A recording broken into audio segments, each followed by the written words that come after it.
et il faut aller jusqu'au bout. Il faut aller jusqu'au bout. Certains s'arrêtent, certains font demi-tour. Ils ont déjà été vaincus et c'est dommage. Il faut aller jusqu'au bout. Quelles que soient les courses, dans l'athlétisme, si vous commencez et que vous vous arrêtez au milieu de la course, vous êtes disqualifié ou vous avez perdu. Si c'est une course de 100 mètres, 200 mètres, 400 mètres, il faut aller jusque à la fin. Et après, il y a des classements. Alors, imaginez que pendant des mois, vous êtes préparé à cette course. Et le jour de la course, après le sifflet, vous prenez le départ et 3 mètres après, vous arrêtez tout. Toute la préparation antérieure, tout ce préparatif, tout ce temps mis, tout ce régime alimentaire et tout cela n'a servi à rien. À rien. Et ce matin, si l'Esprit me dit de vous parler de ces choses, parce que Dieu veut nous mettre en garde. Ça serait dommage, mon frère, ma sœur. Après tant d'années, tant d'endurance, que tu t'arrêtes au milieu et que tu n'y ailles pas jusqu'au bout. Parce qu'au bout de notre course chrétienne, quelqu'un nous attend. Son nom, c'est Jésus.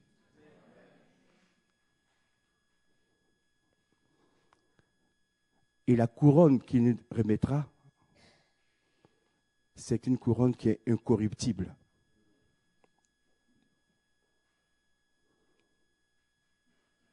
Parce qu'il nous dira, malgré les embûches, les épreuves, les attaques du malin,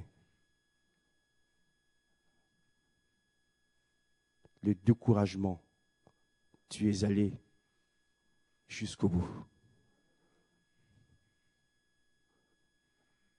Bon et fidèle serviteur, entre dans la joie de ton maître. Amen. Ça vaut tout l'or du monde. Gloire à Dieu. Nous allons lire dans Hébreux, chapitre 12, les 3 premiers versets.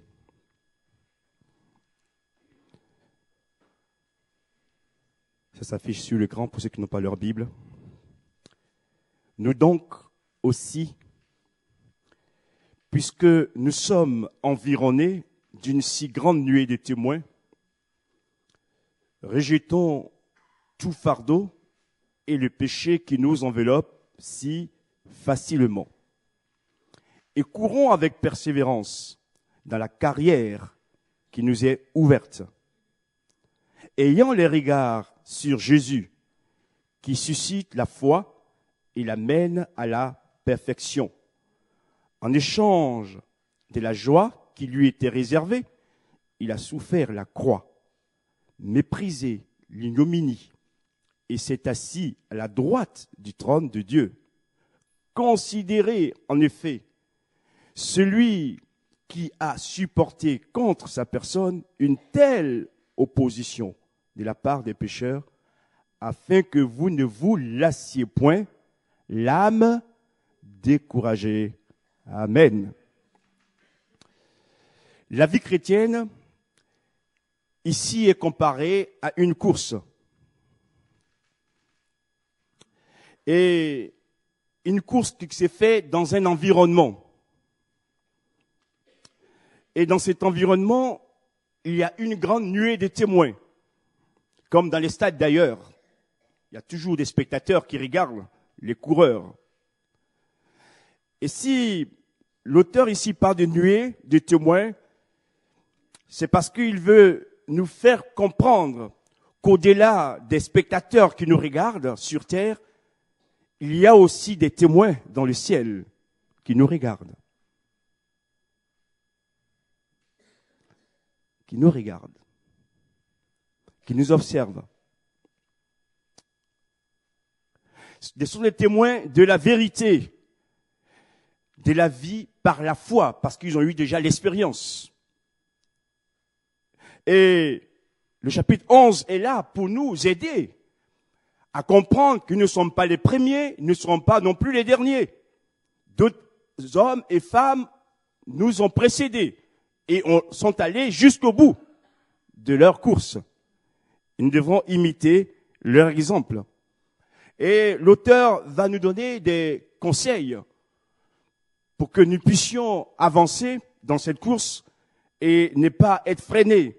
Premièrement, il nous dira, rejetons tout fardeau et le péché. Il fait une différence entre le fardeau et le péché. Le péché, vous savez ce que c'est, je ne vais pas le définir, mais on pourrait dire c'est tout ce qui offense Dieu. Et c'est aussi littéralement défini manquer le but. On manque le but. À la différence du fardeau, qui n'est pas forcément le péché, mais qui représente pour nous des entraves. Je vous donne un exemple. La peur. C'est un fardeau. Ou je dirais même les peurs. Ce sont des fardeaux. Les inquiétudes. L'anxiété.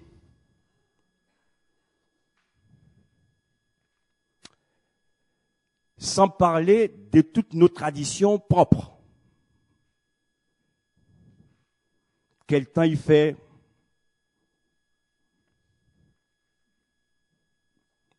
Même si on n'est pas catholique.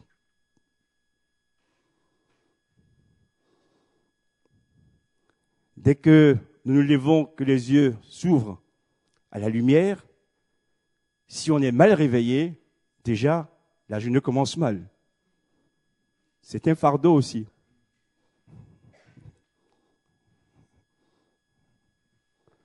Et toutes les superstitions aussi, dans lesquelles le mal veut nous conditionner.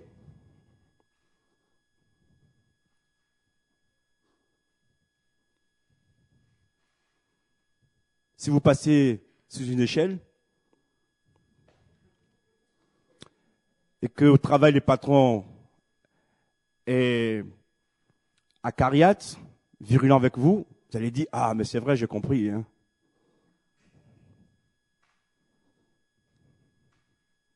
Non, mon frère et ma sœur. Nous devons rejeter tous ces fardeaux. Tous ces fardeaux. Et puis je dirais, la voix de l'adversaire, de l'ennemi qui veut nous conseiller. C'est fini. Ton Dieu t'a oublié. Et quand on croit ces paroles, cela devient pour nous aussi un fardeau.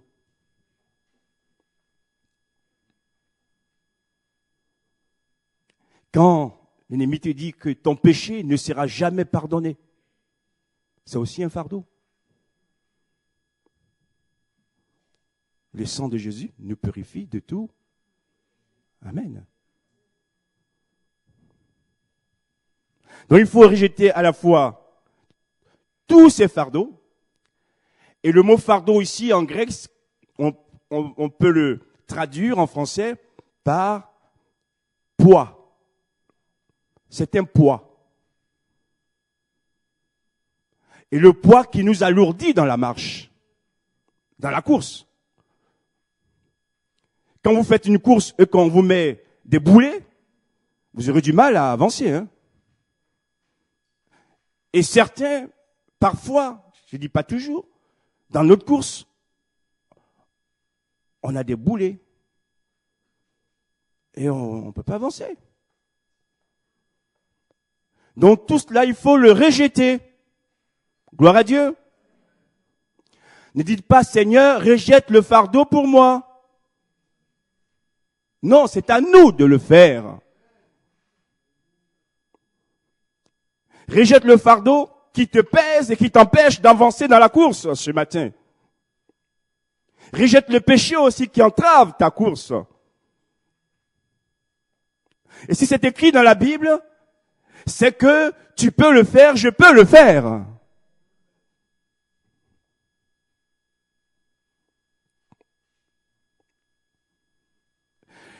Nous devons rejeter toutes les entraves qui freinent notre progrès.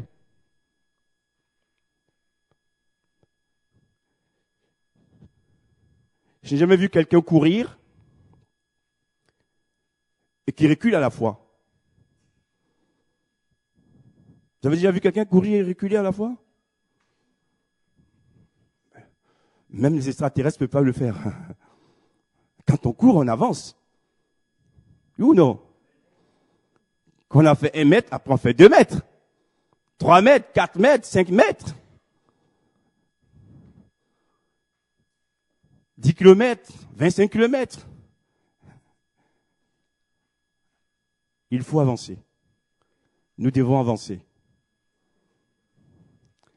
Quels que soient les temps et les saisons, quel que soit ce que nous pouvons vivre, nous devons avancer au nom de Jésus.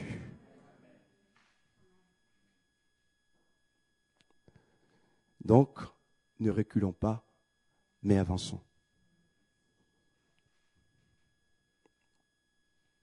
Et il met en garde encore en disant que le fardeau et le péché nous enveloppent si facilement. On peut prendre notre mot. Le fardeau et le péché nous enlacent pour nous empêcher d'avancer.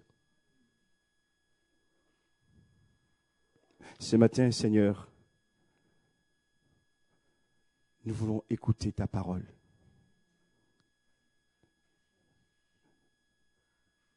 Nous voulons vraiment avancer et courir de plus en plus jusqu'à atteindre l'objectif, jusqu'à atteindre le but. Quoi qu'il arrive, quoi que j'entende autour de moi, Seigneur, c'est le but dont je me suis assigné.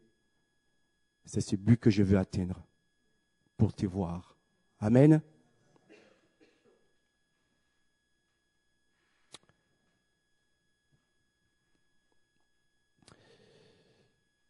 Je vais résumer cette partie de ce message en disant que le fardeau peut être d'ordre spirituel, peut avoir une dimension spirituelle.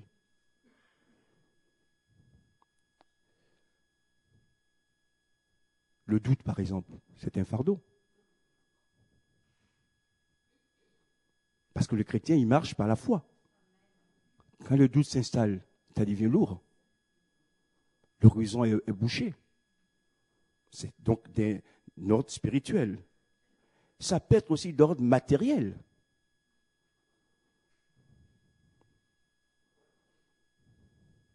On a tous besoin d'un minimum pour vivre. Et des fois, il y a des périodes de tempête dans nos vies. Mais que les problèmes matériels ne viennent pas alourdir notre marche. Parce que Dieu sait, même dans les moindres détails, ce dont nous avons besoin. Amen. Les oiseaux du ciel ne sèment ni ne moissonnent. Il prend soin d'eux. Nous sommes ses enfants. Dieu nous aime. Et quelle que soit la conjoncture, les crises, Dieu est capable de nous ouvrir les portes que les hommes ont fermées. Amen. Et enfin, ça peut être aussi physique. La maladie peut être un fardeau. On peut bien vivre la maladie ou mal vivre la maladie.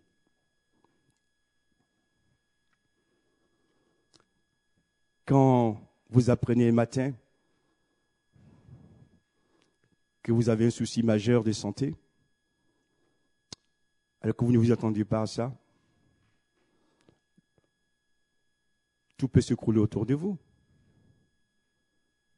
Et c'est là qu'il faut actionner la foi.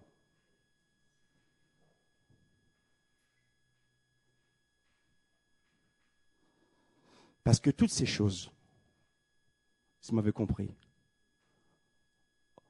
ont pour seul objectif de retarder notre marche, notre course. Mais gloire à Jésus, grâce soit rendue à Jésus, qui s'appelle Emmanuel. Il est toujours avec nous pour accorder à chacun une solution, un remède. Son nom soit béni. Alors, quand nous avons rejeté les fardeaux et le péché, nous devons courir. Et même là encore, l'auteur vient nous dire comment courir. Courir avec nonchalance. Courir en gémissant. Que c'est dur la vie chrétienne. Qu'est-ce qu'il fait là-haut, le Seigneur? Non, courir en persévérant.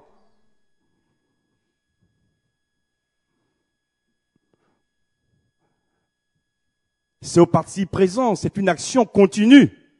La persévérance, c'est tous les jours.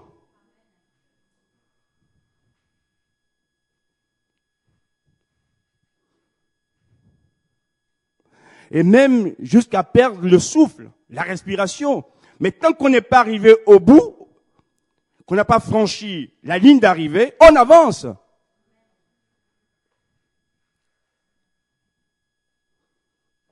Courir, c'est bien, mais courir avec persévérance, c'est mieux.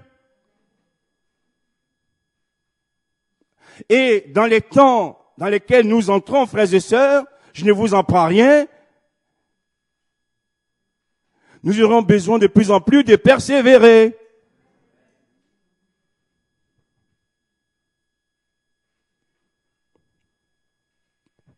Et comme pour nous encourager, il appelle cette course une carrière. Extraordinaire, hein? C'est une carrière.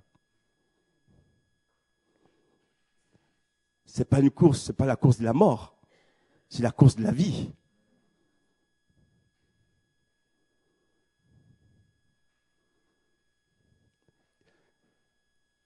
Et encore, pour nous faire saisir la réalité de la pensée, il dit que cette carrière nous est ouverte. C'est pas une carrière fermée. Quand dans une entreprise, la carrière est fermée, il n'y a pas trop de promotion. Jésus nous appelle à une course qui s'appelle une carrière ouverte. On peut donc grandir. On peut avoir des promotions.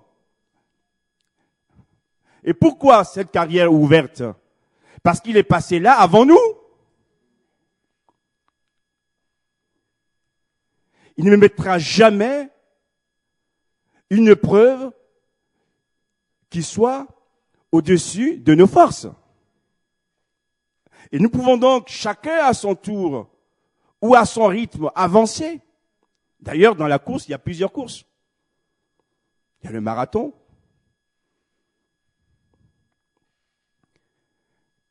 Et il y a même les 50 mètres. Mais le tout, c'est d'arriver au bout. Gloire à Dieu. J'aimerais dire que le Seigneur mesure les épreuves. C'est comme les talents. C'est-on reçu un talent, 2 talents, 5, 3, 5, etc. Donc, il ne demandera pas à celui qui a reçu 5 talents la même chose que celui qui a reçu un talent. Mais même si tu as reçu un talent, il faut le fructifier. Et ne pas le mettre dans le trou. Vous avez compris? Et nous devons donc avancer. Et que Dieu nous aide, frères et sœurs. Et le mot carrière, dans le grec, a donné en français agonie. Quand on le lit en français, on n'a pas toutes ces subtilités, ces richesses dans le mot original. C'est une carrière de combat. D'accord? C'est-à-dire qu'on va prendre des coups aussi. Mais il ne faut pas se relâcher ou s'attiédir, ou se décourager, il faut avancer. C'est un combat. La course chrétienne, c'est un combat.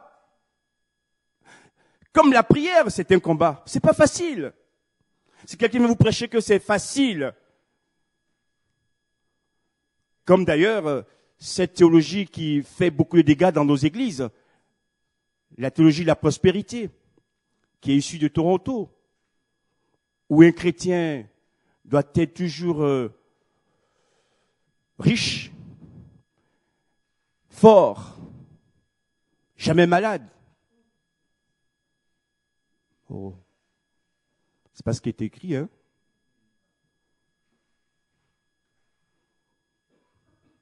Jésus, quand il naît au milieu d'une étable, dans une étable.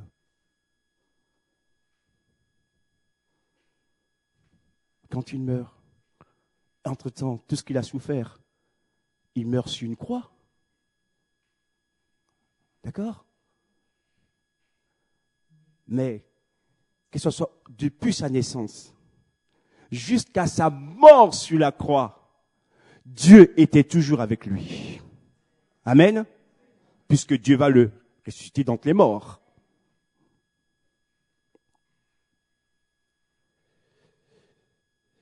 La vie chrétienne ressemble au parcours du combattant. Des fois, j'entends des gens, Seigneur, je t'aime. Je vais te suivre. Mais la vie de combat, c'est pas ce qui m'intéresse. J'en veux pas. Déjà, il y a un problème, hein. Parce que quand l'adversaire vous donne un coup de poing, non, je n'aime pas un coup de poing, peut-être une caresse. Parce que le coup de poing serait quand même traumatisant. Vous risquez de vous arrêter. Non. C'est un combat. Et on avance. Il ne faut pas s'arrêter. En disant, ouais, mais Dieu, ouais, il pense plus à moi, ça va pas, j'ai fait mes projets, et puis, non, ça fait rien, mon frère, ma sœur. Le plus important, c'est que malgré tout, tu fasses le bon choix et tu dises, Seigneur, je ne comprends pas toujours tout, mais je sais une chose, c'est que tu m'aimes toujours.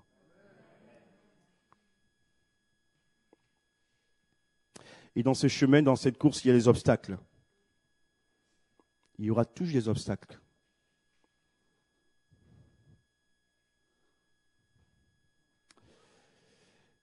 Et plus tu vas prier, Seigneur, sur ma course, la ligne de ma course, il n'y ait pas d'obstacle, et tu en auras. Parce que l'obstacle, sur une autoroute, est formateur.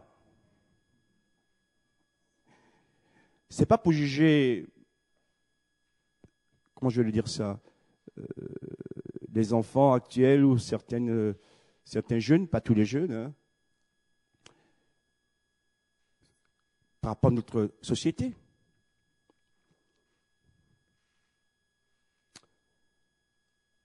On veut tout de suite.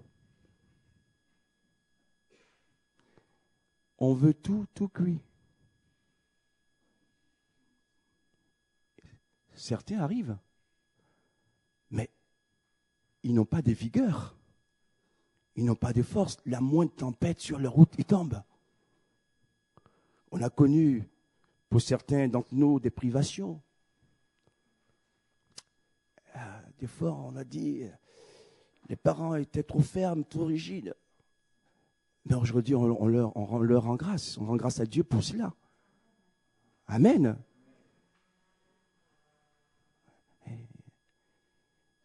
Il y a certaines personnes, il ne faut jamais leur dire non. Toujours oui. Mais si papa, maman te disent toujours oui, tu es dans le cocon familial. Tu vas sortir un jour. À l'extérieur, on ne te dira pas toujours oui. Hein? Donc parfois, il vaut mieux apprendre un peu à l'intérieur. D'accord? C'est pour notre bien. Et quand Dieu permet certaines choses dans nos vies, frères et sœurs, c'est pour nous aider à grandir. Je poursuis.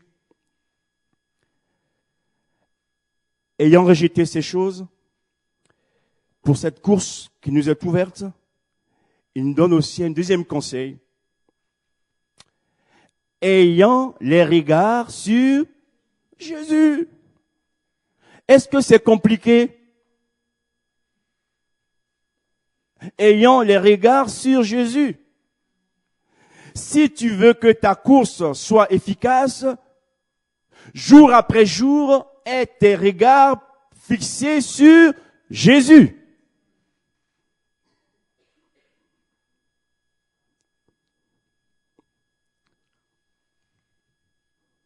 C'est pas sur les autres, le voisin, la voisine, mais sur Jésus. Et je me dis des fois,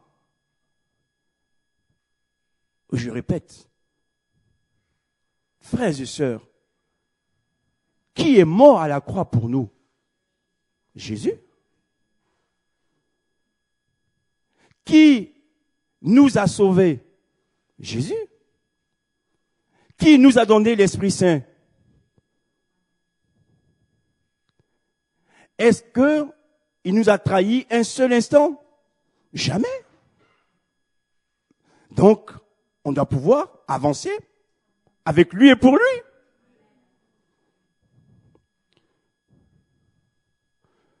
Moi, je ne fais pas ma course en disant que à la fin, je vais voir Obama. Hein. Je vais voir Jésus. Mais oui, c'est Jésus que je vais voir. Vous pouvez mettre tous les noms que vous voulez. Les stars, les vedettes, etc. Non, c'est pas eux qu'on va voir à la fin, c'est Jésus. Donc, persévérons et avançons, ayant les regards sur Jésus.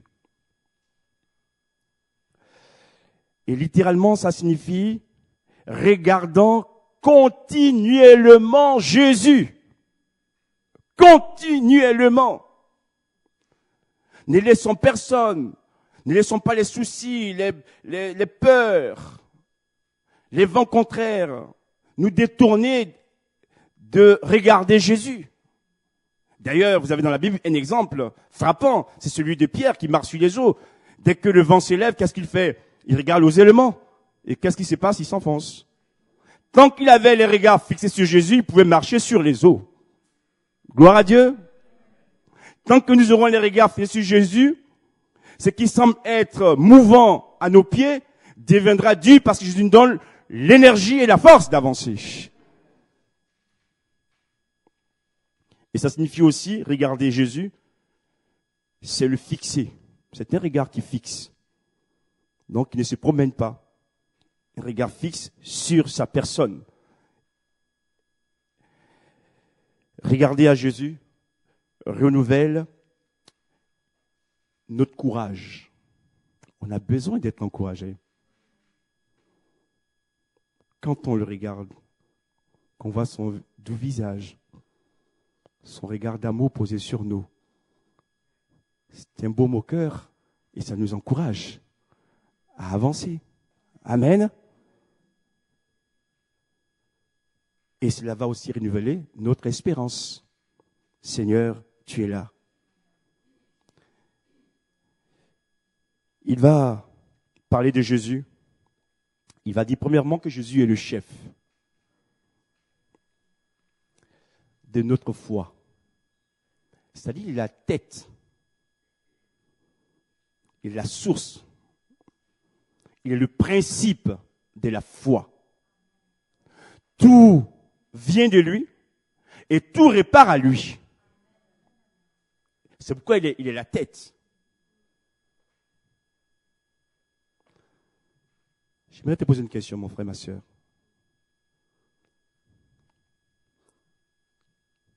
Qu'est-ce que tu recherches le plus? Les cadeaux, les grâces de Jésus ou Jésus lui-même?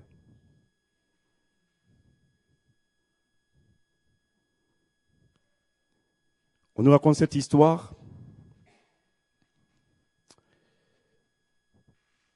C'était une dame qui a rencontré un jour un bijoutier.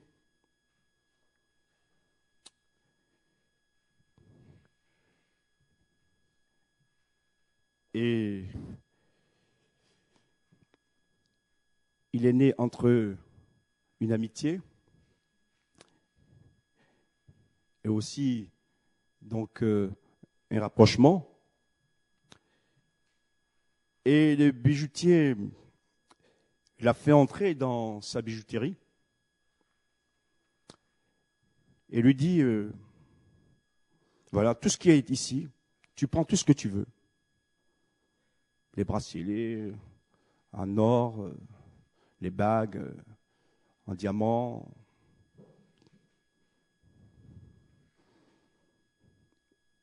Et elle répond au bijoutier, les bagues, les diamants ne m'intéressent pas. C'est toi que je choisis. En choisissant le bijoutier, elle avait toute la bijouterie. Vous avez compris? Seigneur, aide-nous à comprendre.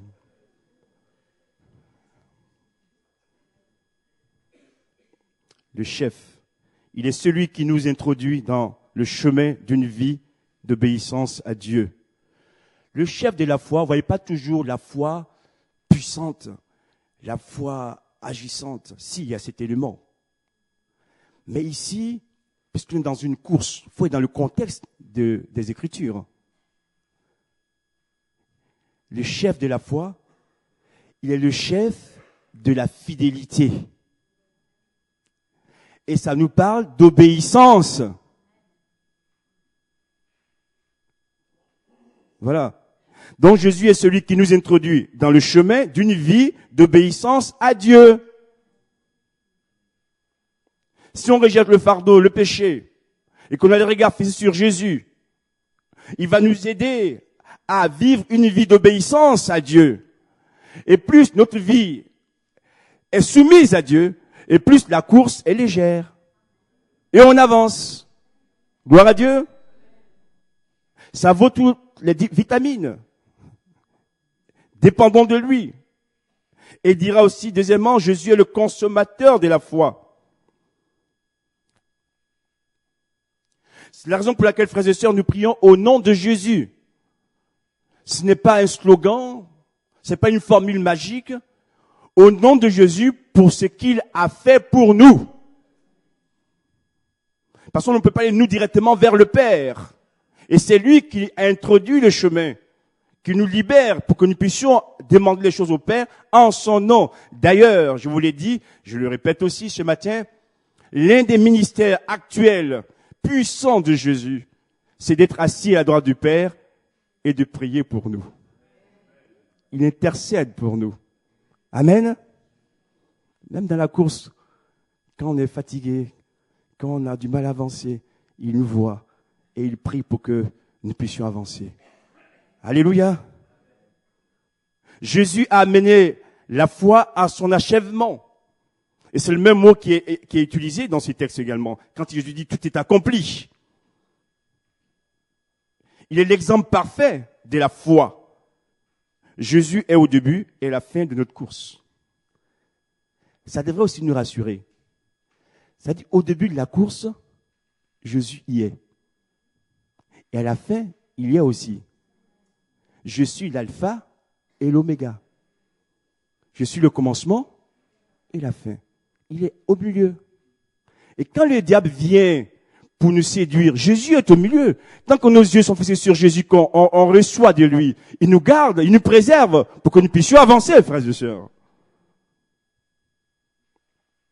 Et enfin, il va dire ceci.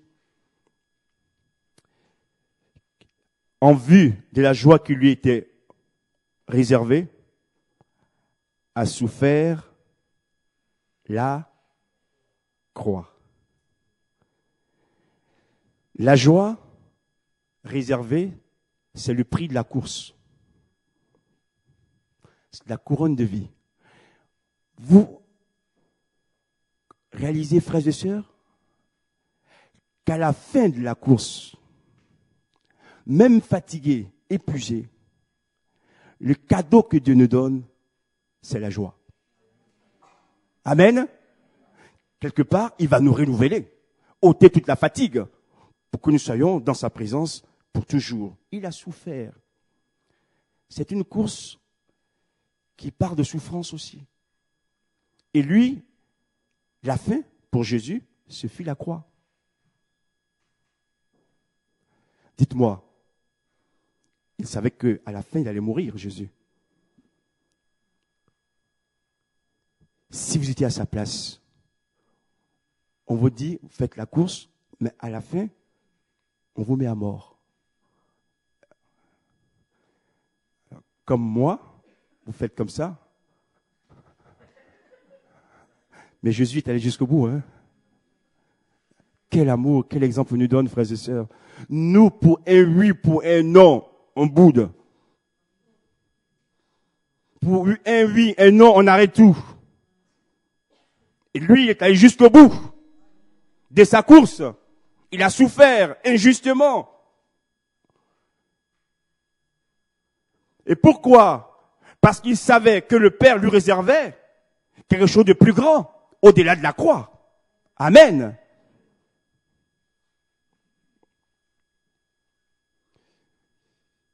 Seigneur, que va-t-il faire encore? Il va mépriser l'ignominie. Je vais employer un mot plus simple pour nous. Il va mépriser la honte. Que nous dit d'ailleurs Paul concernant l'évangile? Je n'ai point honte de l'évangile, car c'est une puissance de Dieu. Eh oui. La honte fait partie aussi de la course. Parce qu'il y a ceux qui nous regardent comme la nuée, ou même comme nos frères et nos sœurs qui vont nous applaudir. Mais il y a ceux qui vont pas nous applaudir du tout.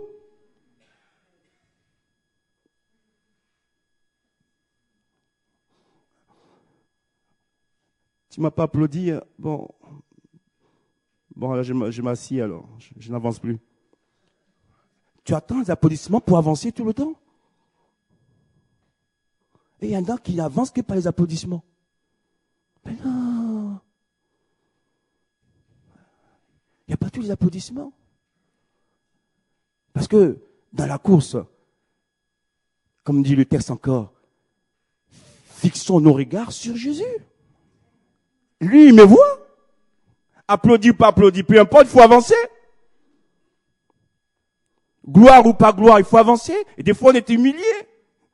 Mais le chemin est étroit, frères et sœurs. Et ce matin, je vous dis quelques vérités bibliques pour nous aider à comprendre que dans le chemin, c'est pas nos pensées, nos manières, notre volonté, mais il faut mourir à soi-même. Mais on ne meurt pas pour demeurer dans le tombeau, on meurt pour vivre ou revivre.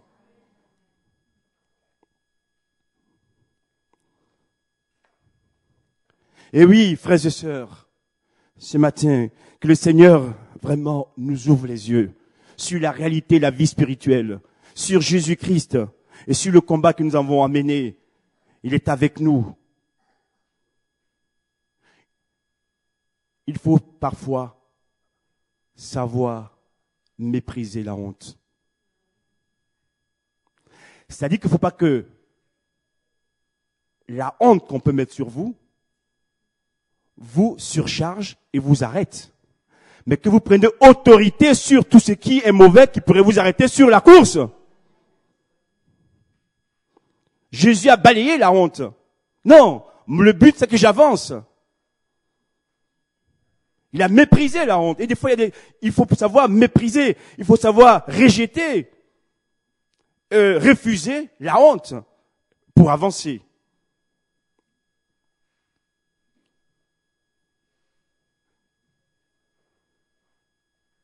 C'est-à-dire ne faire aucun cas de sa personne.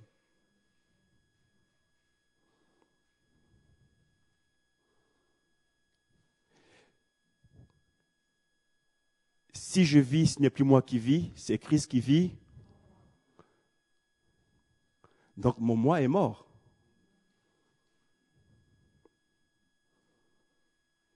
Et pourquoi certaines personnes laissent trop parler leur moi? Si tu es mort, ton moi est mort avec. Donc le choix à faire, c'est plus ta volonté qui décide, c'est ce que Dieu décide pour toi. Gloire à Dieu. Par exemple, il te demande de courir. Et toi, tu vas lui dire, non, je n'ai pas envie de courir, je veux marcher.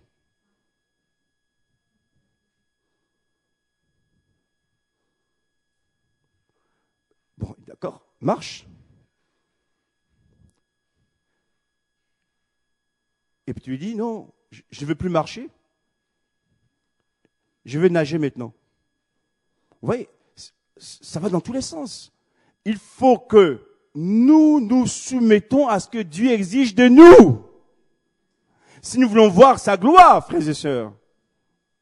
Autrement dit, c'est pas à nous de décider. C'est lui qui décide pour nous. Je vous ai dit qu'il y a des fois des choses que je n'ai pas voulu faire. Même des décisions que je n'ai pas voulu prendre. C'est des fois, vous nous regardez depuis là-bas, vous croyez qu'on baigne dans l'huile, là. Et puis, lui, il m'a dit, non, tu le fais ou tu prends la décision.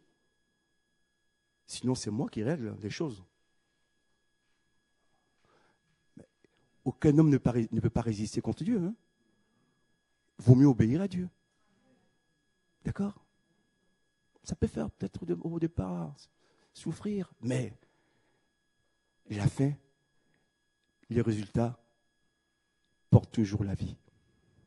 Amen. Et il va s'asseoir à la droite de son père.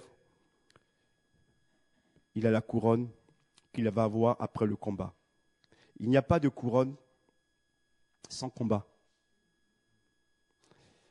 Même les coureurs qui courent, pour les récompenser, ils ont donné beaucoup d'eux-mêmes pour recevoir quelque chose de la part de Dieu. Je ne suis pas des coureurs chrétiens. Et je termine. Considérez en effet celui qui a supporté contre sa personne une telle opposition de la part des pécheurs. ne vous trompez pas. Le monde, dans sa pensée, sera toujours hostile à l'Église.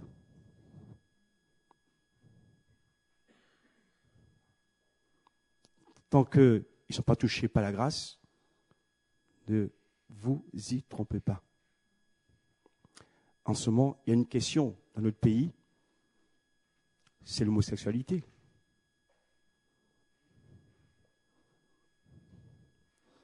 On veut passer le bien pour le mal et le mal pour les biens. Des situations qui vont se compliquer de plus en plus.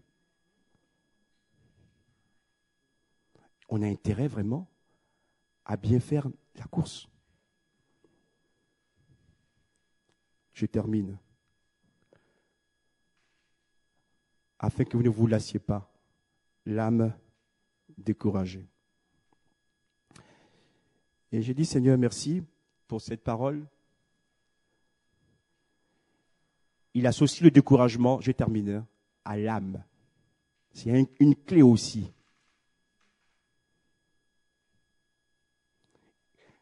Il n'associe pas le découragement au corps. Les grands sportifs vous diront toujours, même s'ils doivent entretenir leur corps, le point le plus important, c'est le mental. Quand ton âme est renforcée, même si ton corps est faible, tu vas jusqu'au bout. Ton âme te dit, vas-y, vas-y, vas-y, et tu avances. Mais quand l'âme est abattue, que tu pèses 100 kilos, que tu mesures 2 mètres, l'âme est abattue, tu ne peux même pas avancer du tout. Parce que l'âme ne te renforce pas. Et Jésus met l'accent sur une réalité. Il faut savoir aussi nourrir son âme. Merci d'entretenir le corps, mais il faut surtout aussi nourrir l'âme.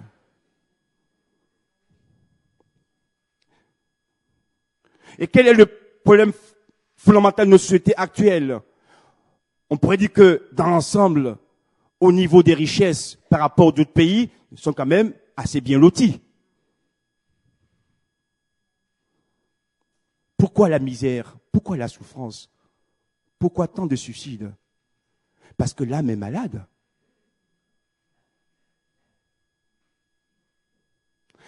Et quand l'âme est malade, il ne s'agit plus d'une question d'âge. Parce que même à 5 ans, 6 ans, les enfants font de la dépression aujourd'hui. Leur âme est malade.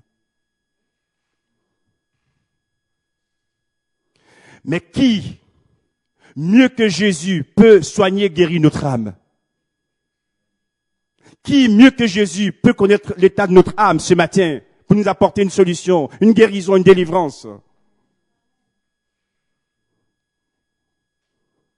Et ce matin, en terminant ce message, j'aimerais te dire que le Seigneur est avec nous pour te fortifier, pour t'aider, mon frère et ma sœur.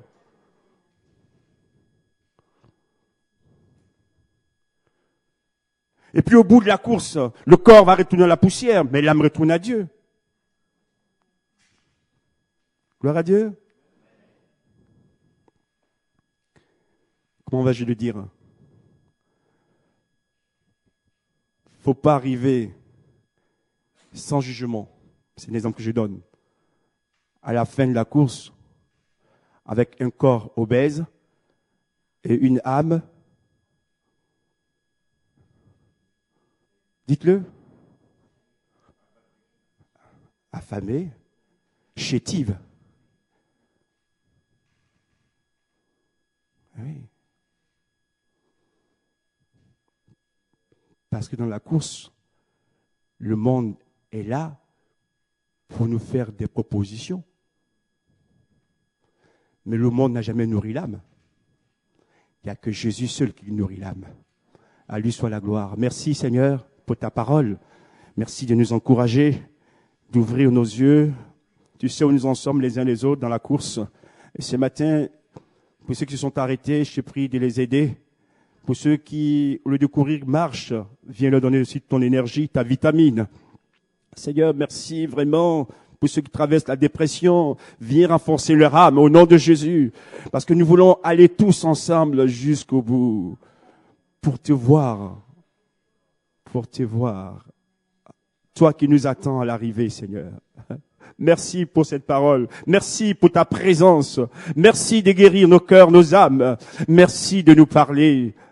Merci, Seigneur, de nous avertir aussi. Que ton nom soit jamais loué. Amen.